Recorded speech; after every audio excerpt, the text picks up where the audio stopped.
오늘은 3.1절 107주년이 되는 날입니다. 우리나라가 일본 강점기에 처해 있었던 1919년 3월 1일에 우리 조상들이 일본 제국의 압제에 항거하면서 독립을 선언한 국경일이죠. 이 3.1절 독립선언을 통해서 우리나라의 사정이 또 많은 외국의 나라들에게도 알려지게 되었고, 또 독립운동도 지속하던 중에 1945년 8월 15일 광복절 날에 또 일본이 전쟁에 패망하면서 우리나라가 해방을 맞이하게 되었습니다.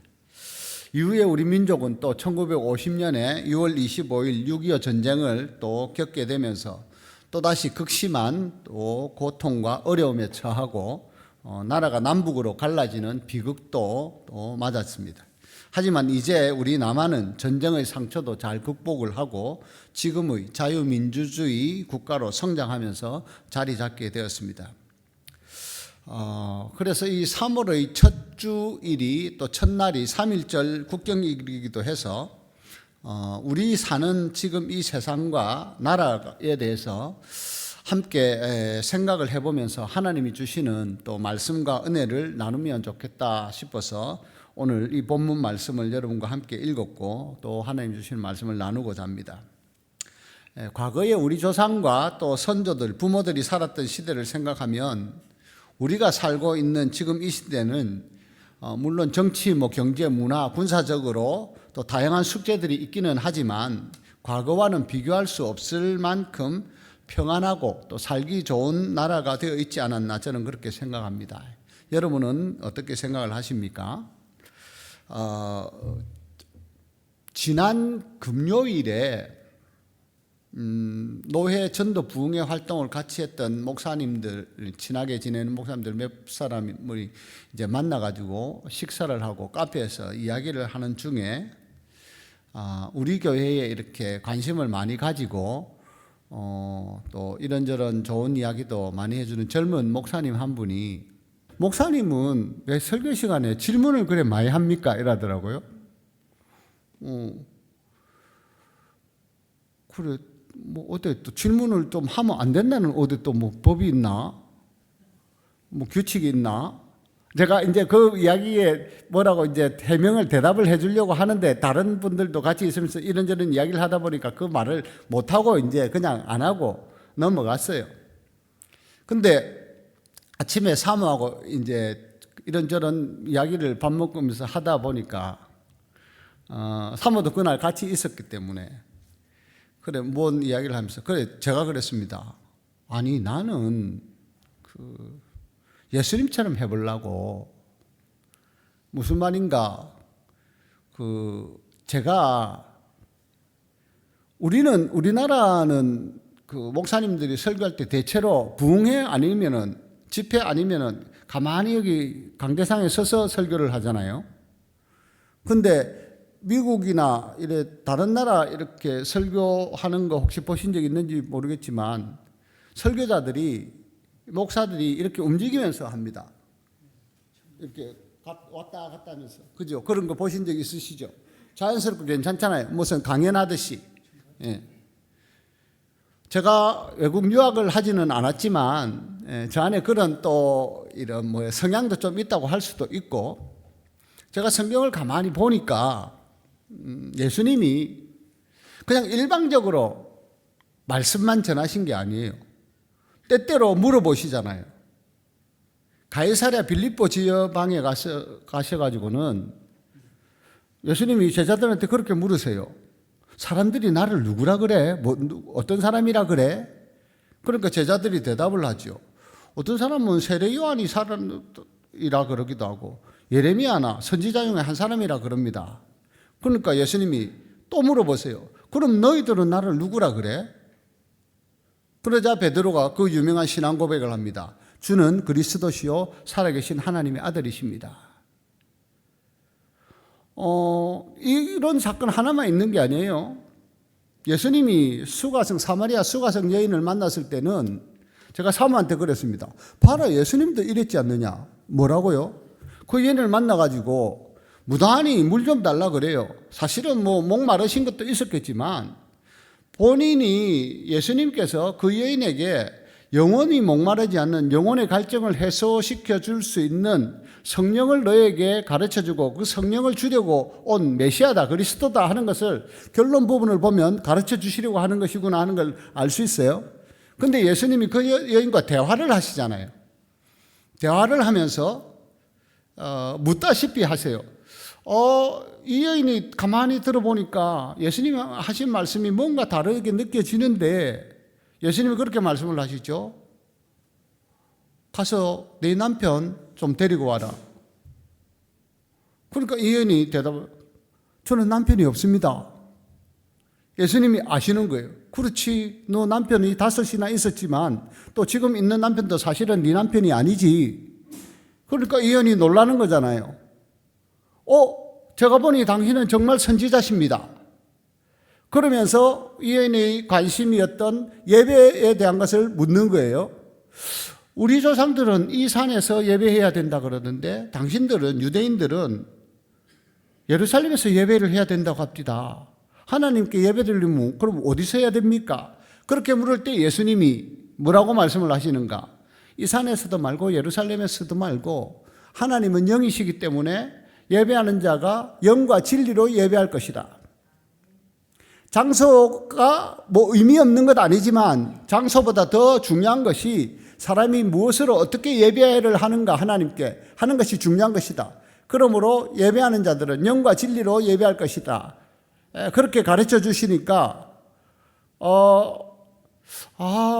그런가 하고 알아들으면서 뭐라고 이 여인이 대답을 하는가 하면 메시아 곧 그리스도라고 하시는 분이 오신다고 했는데 그분이 오시면 우리에게 더욱 분명하게 가르쳐 주실 것입니다 하고 자기 나름 아는 걸 고백을 하는 거예요. 그러니까 예수님이 뭐라고 말씀하시는가 하면 지금 너와 말하고 있는 내가 그다, 내가 그 사람이다, 그리스도다, 그렇게 말씀을 하세요. 제가 이 이야기를 왜 하는가 하면요, 예수님이 처음부터 그 여인에게 가서 너 메시아 기다리고 있었지? 그리스도 기다리고 있지? 네 인생의 주인은 너무 목말라가지고 지금 대낮에 한낮에 12시에 물 뜨러 왔는데 그 물 뜨는 것 언제까지 해야 되겠어? 그 목마름 언제쯤 영원히 해결이 완전히 되겠어? 영원히 목마르지 않는 생수가 네 속에서 솟아나도록 해주려고 내가 온 메시아야. 바로 그렇게 말씀하시면 될 것 같은데 그렇게 하지 않으셨다. 왜? 영화적으로 말하면 드라마틱하게 아니면 사람이 무언가를 실감나게, 제가 이런 이야기를 하니까 제가 여러분 표정을 지금 봅니다. 굉장히 집중해서 보세요. 근데 그냥 일반적으로 학원에서나 학교에서도 주입식으로 그냥 이것 이렇습니다, 저건 저래요 하고 하다 보면 일방적인 주입식 교육, 그게 별로 효과가 없다는 것이 알려지면서 우리도 이제는 문답식, 대화식으로 해야 된다, 뭐 이런 학교에서, 학원에서 가르치는 것들도 그런 것들이 이야기되고 했었잖아요. 여러분, 제가 설교 시간이나 아니면 성경 공부 시간에 무언가를 질문하는 것에 대해서 부담스럽다거나 부끄럽다거나 그렇게 생각하실 필요가 없습니다. 제가 뭐 면박을 주려고 아니면 그렇게 부담을 드리려고 하는 게 아니고, 우리 뭐 권사님들 오후 예배 드릴 때 피곤하니까 좀 졸리기도 하셔가지고 제가 이름도 부르고 이렇게 하기도 하지만 그거 제 속에는 진짜로 그분들에 대한 애정과 관심이 있는 겁니다. 그러니까 피곤하더라도 이왕 오후 예배 참석하신 거 잠을 깨면서 또 말씀 같이 나누고 또 정신 차리면서 이렇게 하나님의 은혜를 나누자고 하는 거예요. 그게 기본적인 거예요. 그게 본심이에요. 예배 시간에 제가 이렇게 질문 같은 거 그냥 대답 안 해도 될 만한 질문도 하죠. 여러분은 지금 우리가 사는 세상이 공평한 세상이라고 생각하십니까?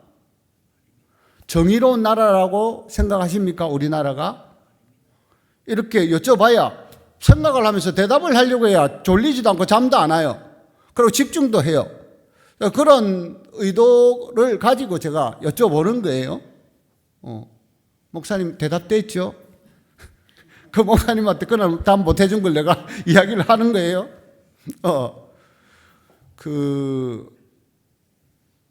3.1절이기 때문에 저는 우리나라가 좀 더 정의로운 나라가 되면 좋겠다. 그리고 우리가 사는 세상이 좀 더 공평한 세상이 되면 좋겠다 하는 마음이 있어서 하나님의 말씀을 생각하고 또 보는 중에 하나님이 오늘 읽은 이 본문 말씀을 여러분과 함께 나누게 하시고 또 성령께서 주시는 말씀을 여러분에게 전하려고 하는 거거든요. 여러분이 생각하실 때, 또 질문하네. 공산주의가 공평하다고 생각하십니까? 자본주의가 공평하다고 생각하십니까? 예? 공산주의. 그렇죠. 공산주의 말 자체에, 단어 자체에 공평함이 담겨 있잖아요. 공산주의란 게 뭡니까? 무언가를 생산해 가지고 나누는 것을 도구들도 함께 사용하고 함께 골고루 나누어 가지고 사용해서 그래서 균등하게 살자 하는 게 공산주의 이론의 핵심이라면 핵심이잖아요. 그 독일의 정치 철학자 칼 마르크스라는 사람이 그런 이념 사상을 체계화한 거예요. 그래가지고 공산주의라고 하는 이름도 딱 분명히 생겨나고 됐는데, 그러면 여러분이 지금 겪고 경험하는 현실에서, 우리가 경험하는 현실에서 공산주의가 공평하게 잘 사는 것 같습니까? 자본주의, 민주주의가 공평하게 잘 사는 것 같습니까? 예? 저는 지금 공산주의 나라, 여러분, 러시아, 지금 중국은 이제 공산주의에서 조금 벗어났습니다. 사회주의로 갔다가, 그죠? 이제는 거의 자본주의도 중국에 엄청 들어가 있어요, 물결이. 그렇지 않습니까? 중국에도 잘 사는 사람들 엄청 부자, 무슨 부자라고 합니까? 중국, 하여튼. 근데 공산주의 이념과 사상을 가지고, 체제를 가지고 이루어진 나라 중에 지금 잘 산다 싶은, 물론 경제적으로만 평가할 게 아니지만 경제가 받침이 안 되면 문화도 발전이 잘 안 돼요. 그렇지 않습니까? 경제적으로나 문화적으로나, 또 경제가 뒷받침이 안 되는데 군사력을 강하게 갖출 수가 있습니까? 그것도 어려운 거예요, 사실은. 그래서 자본주의에서는 경제를 최고로 치기도 하지만 가만히 보면 공산주의 사상과 이념을 가지고 사람이 다스리는 세상에서는 그게 온전한 공평함이 모든 사람에게 주어지지 않는구나 하는 것을 우리가 실감하는 거예요. 체험하는 거예요.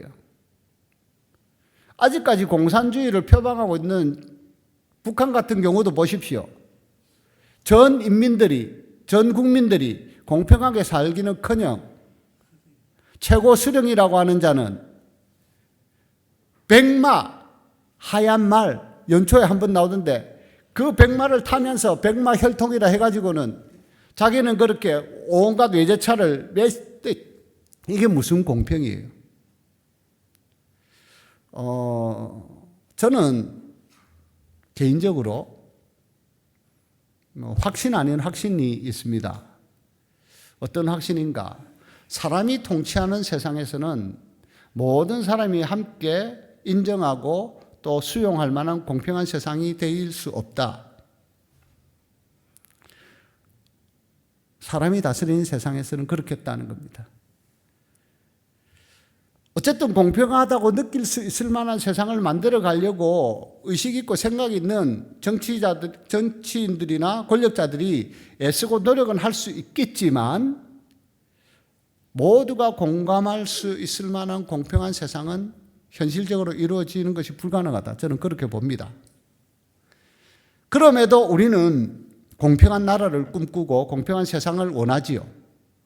그 사람의 속성이 그렇습니다. 그런데 그러면 어떻게 해야 그런 공평한 세상, 정의로운 나라가 될까? 오늘 읽은 본문에 보면 하나님께서 화를 말씀을 하시는데요. 가옥에 가옥을 이으며 전토에 전토를 더하여 빈틈이 없도록 하고, 이건 말하자면 부동산 축제를 하는 사람들을 향한 말씀입니다. 경고입니다. 저는 제 이름으로 된 집이 없습니다. 그래서 어떻게 보면 이 경고에 해당이 안 된다고 볼 수 있어요. 근데 어떤 사람은 부동산 이렇게 많이 하고 하는 사람들은 또 뭐 빚내서 투자해가지고 임대사업하고 이런 사람들은 몇십 채, 몇백 채를 자기 집으로, 자기 명의로 가지고 있는 사람도 있다고 했잖아요. 근데 그 사람들이 왜 그렇게 하려고 하는지 모르겠으나, 성경에서 보니까 화를 말씀하고 있어요. 자기 홀로 거주하고 하려는 자들은 화 있을 것이다. 그렇게 많은 부동산을 소유하면서 자기 영역을 넓히고 확장하고 담장도 높이 쌓고 하면서 어떻게 보면 나의 가족들만 잘 살아보겠다. 대대손손 편안하게 자유롭게 살아보겠다. 그런 욕구가, 그런 욕심이, 뭐 소망이라고 할 수도 있겠지만 그런 것들이 자기 안에 있다는 거잖아요. 근데 그런 사람들이 다른 사람들의 형편과 처지를 헤아리면서 베풀고 나누면서 살면 하나님이 원하시고 의도하시는 공평한 세상이 될 수 있다고 보는 거예요. 그런데 그렇지 않으면 정치 권력으로나 체제로나 어떤 사상과 이념으로 공평한 세상을 만들어 보겠다고 하는 사람들은 물론 그것이 영향을 미치고 작용을 하기는 하지만 그 사람들이 어느 정도로 헌신하고 진짜 순전한 마음으로 봉사하고 섬겨야 그것이 가능해질 수 있겠다고 짐작해 볼 수 있는가 하면 자기 소유를 전부 내려놓고 예수님처럼 통치하면 되겠다 하는 겁니다. 내가 다른 사람의 구원을 위해서, 다른 사람의 건강을 위해서, 다른 사람의 행복을 위해서 나 자신까지 예수님처럼 내어놓고 그렇게 내가 다스리겠다, 아니면 통치하겠다 하면 그런 세상이 될 수도 있겠다 하는 예상은 해본다는 겁니다.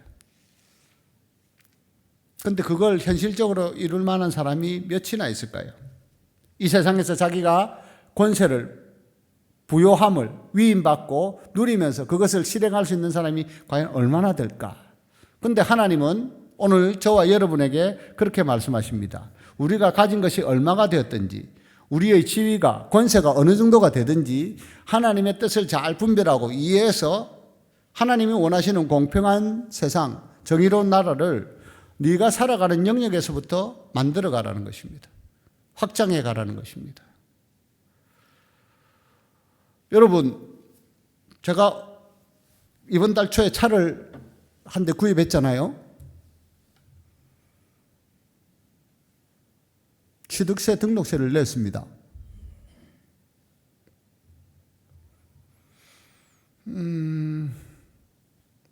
제가 아까 말한 그 목사님도 차를 교회에서 이제 한 대를 바꿔줘가지고 이제 구입을 했는데 이 목사가 하는 말이 자기는 취득세를 감면받았대요. 다자녀 가정이라고.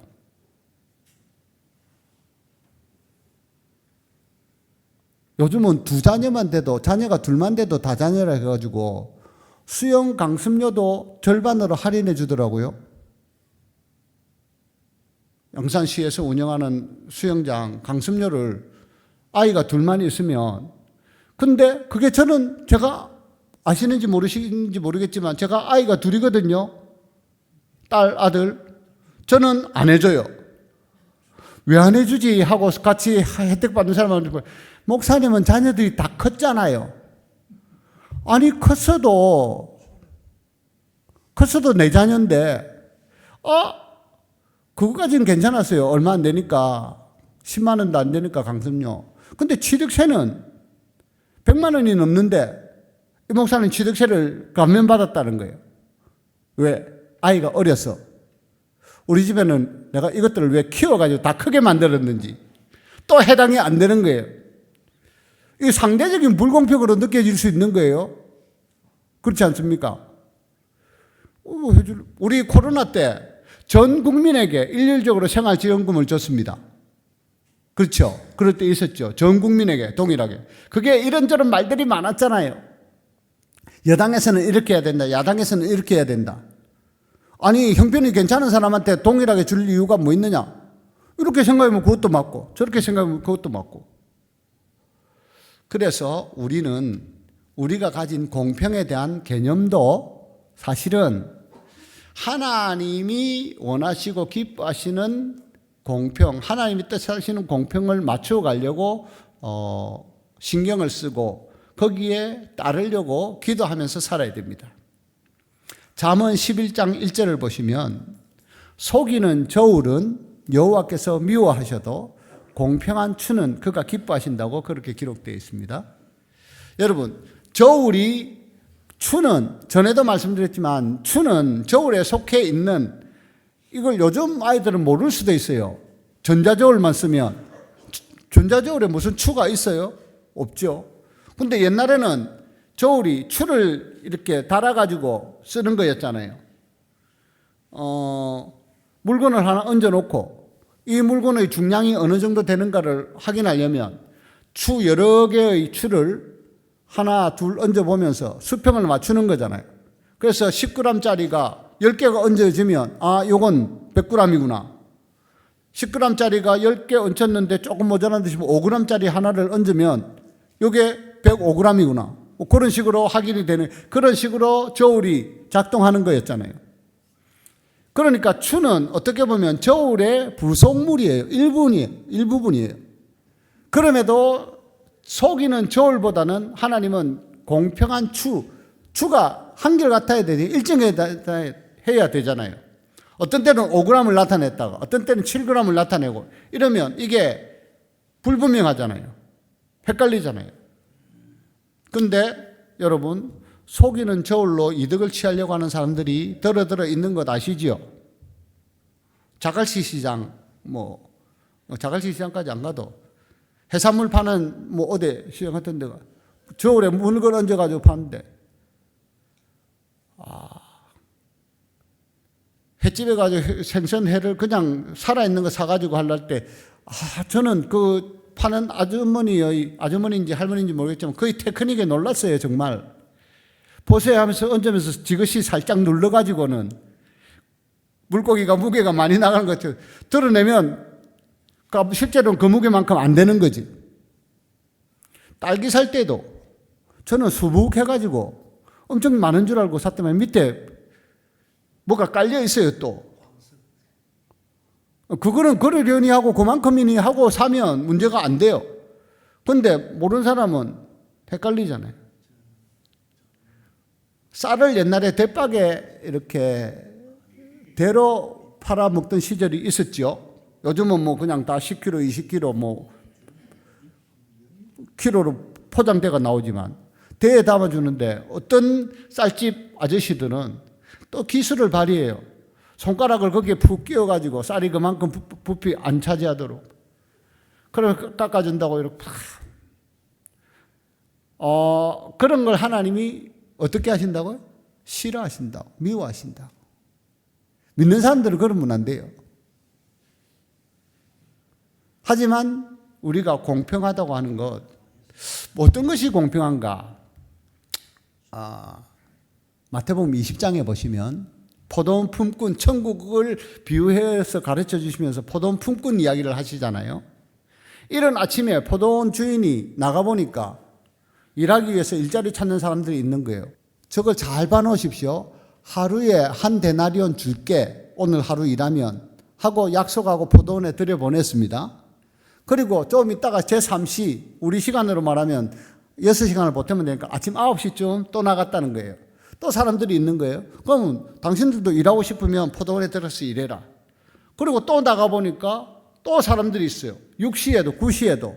9시는 6시간을 합치면 몇 시가 되나요? 오후 3시. 그리고 또 11시도 있죠. 11시는 오후 저녁 7시쯤. 거의 문 닫아야 될 시간쯤. 5시 되겠네. 11시니까. 그때쯤 나갔는데 또 있는 거예요. 또 이 사람들도 일자리가 필요한데 일할 곳을 못 찾았구나. 그래서 들여보내면서 일을 하라고 한 거예요. 5시에 들어간 사람들은 뭐 1시간 정도밖에 일할 시간이 없는 거죠. 그런데 일을 마치고 포도원 문을 닫으려고 할 때 품삯을 계산해 줍니다. 그런데 어떻게 합니까? 뒤에 온 사람부터 나눠주죠. 한 데나리온씩 주는 거예요. 그러니까 먼저 온 자들이 어떻게 생각합니까? 문 닫을 때 거의 다 돼가지고 그래서 1시간 정도밖에 일하지 않은 사람을 한 데나리온 주니 아침 일찍 오고 아니면 뭐 한 9시쯤 온 우리는 분명히 더 받겠구나. 그렇게 생각한 거잖아요. 근데 어떻게 해요? 받은 후에 집주인을 원망하면서 뭐라고 말합니까?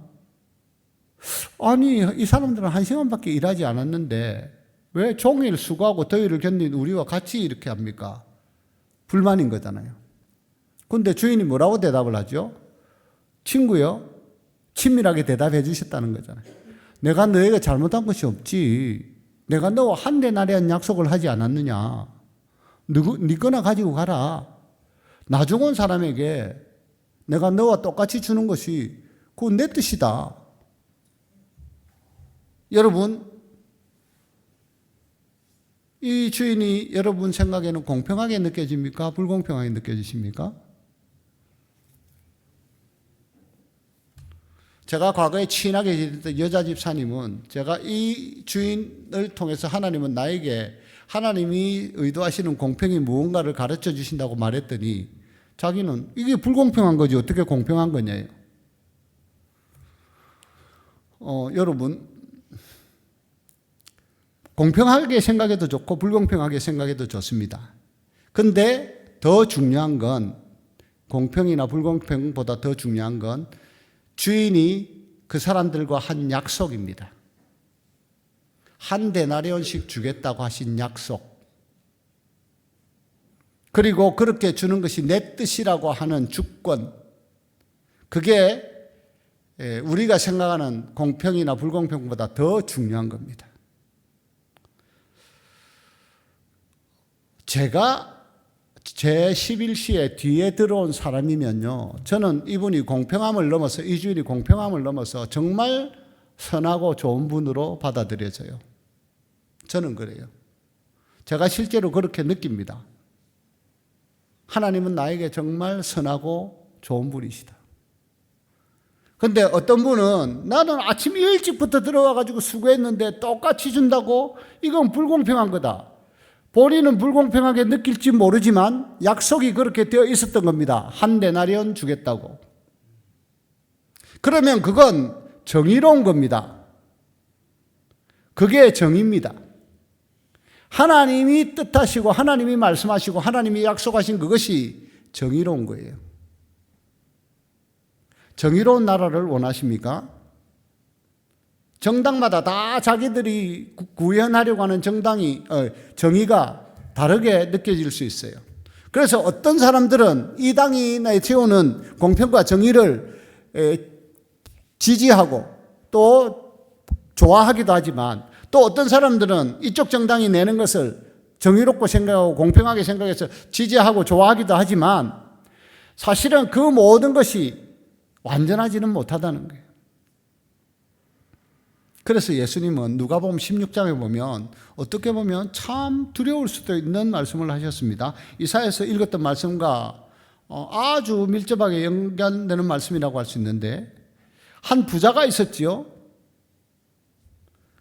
형편이 좋으니까 늘 즐겁게 생활해요. 자색 옷 입고 고운 배 옷 입고 날마다 호화롭게 즐기며 사는 거예요. 그런데 이 부잣집 앞에 나사로라고 하는 이름을 가진 거지가 와가지고 헌데투성이로 그 대문 앞에 버려져가지고 뭔가 먹을 것 좀 나오는 것 없을까 하고 바라고 살아가는 거예요. 연명하고 살아가는 거예요. 그런데 개들이 와서 그 헌데를 핥기도 하는데 이 부잣집 주인이 이 나사로를 별로 관심도 가지 않고 돌아보지 않은 거예요. 자기는 그렇게 즐기면서. 그러다가 결국은 두 사람 다 죽은 거예요. 나사로도 죽고 부자도 죽고. 근데 거지가 죽어서 천사들에게 받들려 아브라함의 품에 들어갔는데 부자도 죽어서 장사되었는데 부자는 아브라함의 품에 안기지를 못한 거예요. 하나님의 안식에 못 들어갔다는 거예요. 오히려 고통 중에 음부에서 눈을 들어 가만히 보니 나사로는 아브라함의 품에서 안식을 누리는 거예요. 위로를 받고 있는 거예요. 근데 예수님이 뭐라고 말씀을 하시는가? 너는 아브라함이 그렇게 말했다는 거잖아요. 너는 살았을 때 좋은 걸 받았고 나사로는 고난을 받았으니 이것을 기억해라. 그는 여기서 위로를 받고 너는 괴로움을 받느니라. 저는 이 또한 하나님의 공평하심이라고 봅니다. 이 세상에서 가난하고 힘들게 고통받으면서 산 사람들, 하나님 나라에서 위로받고 소망을 가지고 살 수 있는 것이 하나님이 우리에게 베풀어 주시는 공평함이겠구나. 이 땅에서 잘 살고 연락하며 호의호식하며 살았으면 다음 세상에서는 못 살고 괴로움을 당할 수도 있겠구나.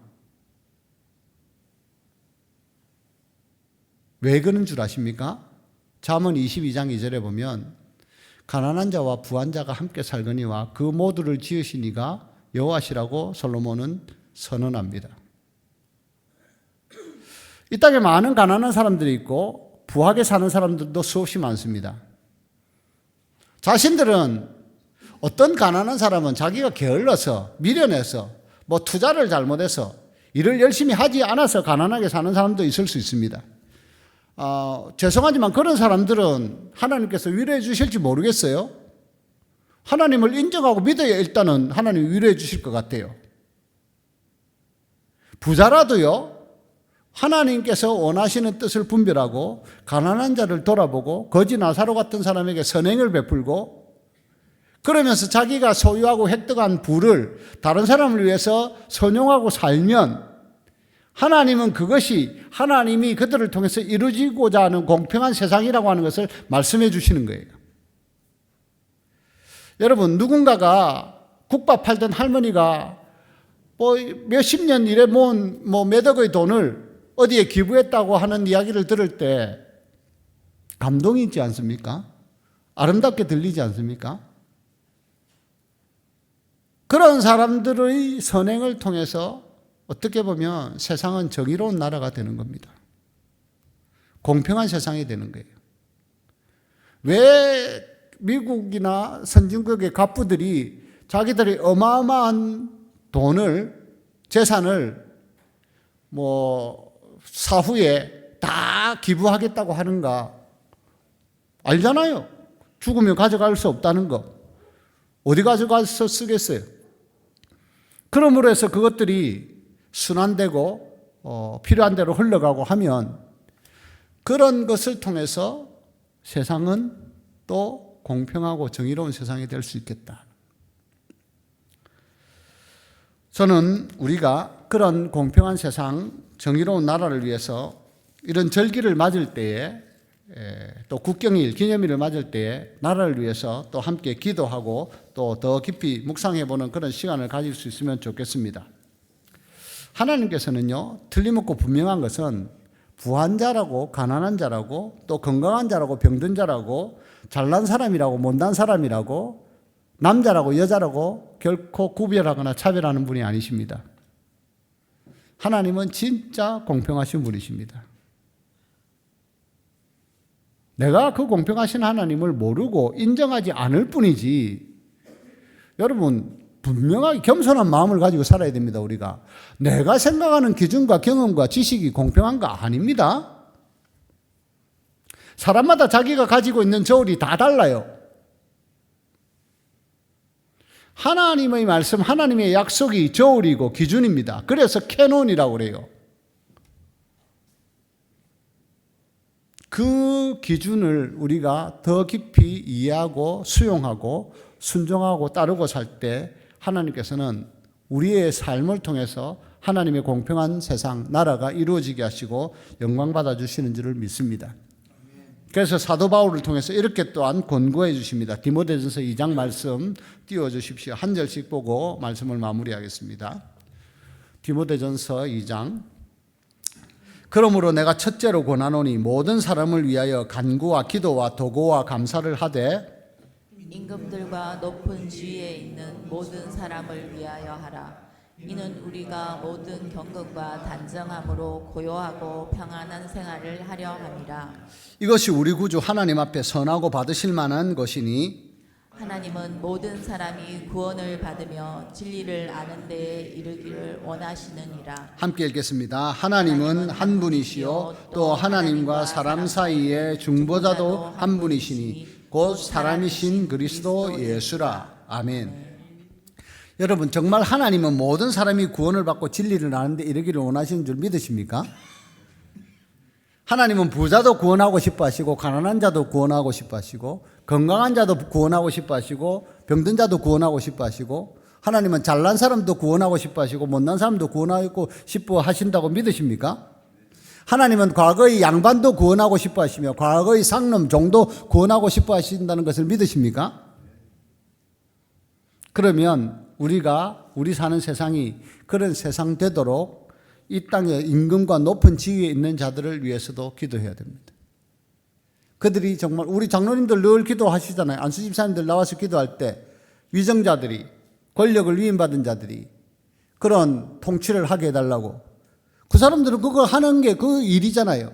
근데 그분들조차도 하나님의 선하신 뜻과 공평하심을 제대로 이해하지 못하고 깨닫지 못하면 마치 칼 마르크스가 그랬듯이 모두가 소유를 같이 자기 소유로 하면서 같이 생산하고 같이 나누어 쓰면 그게 공산주의가 되면 공평한 세상이 될 것 아닌가. 이론적으로는 그럴 것 같고 가능할 것 같은데 안 된다는 거예요.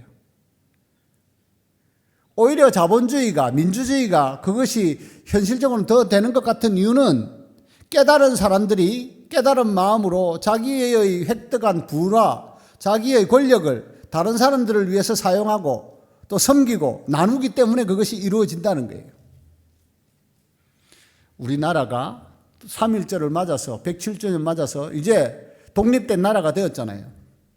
근데 그 나라 안에서도 너무 시끄럽고 분쟁이 많습니다. 그렇지 않습니까? 이런 분쟁이 건전한 분쟁이나 논쟁은 있어야 되죠. 하지만 그것이 서로를 비방하거나 원망하거나 미워하게 되면 적은 저쪽에 있는데 같이 사는 동포가 남한 국민이 적이 되는 거예요. 오죽하면 예수님께서 자기 집안 식구가 원수가 자기 집안 식구일 거라고도 말씀을 하셨을까요? 영적으로는 그래요. 그러니까 우리가 하나님이 주시는 약속과 또 진리의 말씀 앞에서 하나님의 선하신 뜻을 잘 따를 수 있도록 우리 개인이 먼저 그렇게 깨어서 기도드리고 또 이 땅에 높은 지위에 있는 자들, 권력자들, 다스리는 자들을 위해서도 기도하는 3.1절이 되기를 원합니다. 함께 기도드리겠습니다.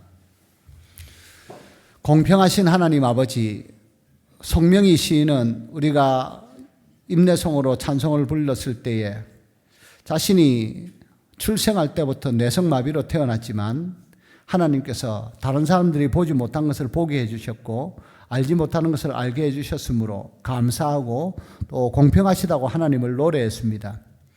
우리의 삶에서도 우리에게 베푸신 하나님의 은혜와 약속이 하나님의 공평하심과 정의로움으로 임하고 나타난다는 것을 우리가 경험함으로 하나님을 전적으로 신뢰하며 의지하며 살아갈 수 있게 하여 주시옵소서.